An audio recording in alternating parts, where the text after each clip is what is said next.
Wagner akan menjadi shadow dan akan menjadi muscle group kembali. Dan apa itu military muscle group? Sebelum masuk ke sana, kita jelaskan cara Putin mengendalikan pengaruhnya di 20% wilayah dunia. Putin adalah pemimpin perang yang brilian. Putin kita tahu memiliki Trisula atau Trimatra pasukan militer. Tentara Federasi Rusia, Chechen Fighter, pejuang Chechen di bawah Ramzan Kadyrov, dan Wagner. Juga punya 3 matra diplomatik politik. Selain Rusia sendiri yang mempunyai hak veto di PBB, ada Belarus dan Tiongkok. Kita ke Wagner sekarang. Menjelaskan Wagner memang rumit. Wagner Group bukan hanya PMC atau Private Military Company, atau juga bukan seperti defense kontraktor seperti Northrop Grumman dan Lockheed Martin. Juga bukan seperti Triple Canopy yang merupakan private security company seperti Satpam, namun mempunyai senjata dan pelindung, arm and armor, yang mampu menyerang sebuah wilayah. Triple Canopy dibentuk oleh veteran tentara pasukan khususnya Amerika, termasuk veteran Delta Force, Rangers, dan SEALs. Wagner berbeda. Wagner saat ini memiliki kurang lebih 50 ribuan tentara, di mana yang 25 ribuan diperbantukan di Ukraina, yang sekarang sedang dirapihkan di Belarusia atau masuk menjadi tentara resmi Rusia. Di Suriah ada 5.000 orang, di Transnistria ada 500 personel. Transnistria adalah wilayah di perbatasan Moldova dan Ukraina. Di Afrika ada 5.000 sampai 10.000 tentara Wagner, seperti misalnya di Burkina Faso, Mali, dan Republik Afrika Tengah.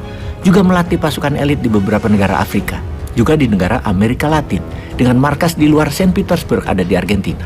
Jadi makhluk apa Wagner Group ini? Dunia baru mengenal di tahun 2014 ketika Rusia mengambil Crimea, wilayah selatan Ukraina. Dalam sekejap, Ukraina melepas Crimea tanpa perlawanan berarti. Wagner yang beroperasi. Mereka disebut dengan nama julukan Little Green Man. Mereka berseragam militer hijau, tanpa tanda pengenal apapun secara kepangkatan dan bermasker. Nama Wagner merupakan nama sandi atau call sign dari seorang veteran perang Rusia, Dmitry Utkin. Dmitry Utkin dikatakan merupakan pendiri dari Wagner Group ini. Namun, ada sebuah nama yang lebih harus difokuskan, adalah Yevgeny Prigozhin, seorang oligarkinya Rusia. Selama tahunan dia menyangkal dirinya ada hubungannya dengan Wagner Group. Hingga tahun 2022 kemarin, dia muncul di media dunia dengan merekrut member baru Wagner dalam jumlah ribuan. Kembali ke peristiwa minggu lalu, tepatnya di hari Jumat hingga sekarang. Kita harus perhatikan kata-kata Putin kemarin yang dengan jelas mengatakan bahwa pejuang Wagner adalah patriot. Dilanjutkan dengan pernyataan dari Menteri Luar Negeri Rusia kemarin, Sergei Lavrov, yang memberikan pernyataan resmi bahwa Wagner di Afrika dan seluruh dunia masih berbisnis seperti biasa. Kantor Wagner masih beroperasi seperti biasa, masih menjalankan kontraknya dengan Menteri Pertahanan. Wagner beralamat di gedung mewah di Saint Petersburg sebagai perusahaan bisnis konsultan pertahanan, bekerja sama atau bermitra dengan Kementerian Pertahanan Rusia. Sahabat bisa artikan sendiri berita ini, yang sangat berbeda dengan berita dari media barat yang menekankan kata traitor pada Wagner. Itu berita drama, bukan analisis pertahanan yang tidak terkecoh dengan berita-berita media di permukaan. Rekam jejak Wagner bisa terlihat sejak tahun 2014. Wagner bukan hanya muncul di Crimea, namun berada setidaknya di 8 negara Afrika dan beberapa negara Amerika Latin. Seperti di Venezuela tahun 2019 untuk melindungi Presiden Venezuela Nicolas Maduro. Di Suriah, Wagner adalah pelindung personal Bashar al-Assad.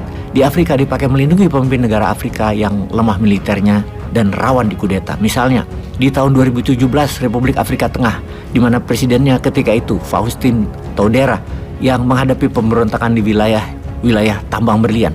Rusia mengirim senjata dan mendeploy Wagner. Selesai semua pemberontakan tersebut dalam 1 tahun. Yang ditarget Wagner dalam kompensasinya adalah kekayaan alam wilayah negara yang dijaganya tersebut sebagai balasan perlindungan yang diberikan atau sebagai bagian dari operasi militer terselubung pemimpin negara tersebut. Tambang berlian, tambang minyak, sumber daya alam lainnya adalah yang dicari Wagner. Itulah bisnis modelnya Wagner, menukar perlindungan militer dengan sumber daya alam. Wagner dikatakan sebagai muscle group karena bukan hanya tukang gebuk saja, namun merupakan entitas bisnis yang sangat menguntungkan bagi Rusia. Sepertinya memiliki shadow army begini penting juga buat bernegara ya. Sementara Tiongkok sudah punya, ada tuh bukunya, China Private Army, Protecting the New Silk Road. Pelajari aja buat Indonesia berdaulat. Peace.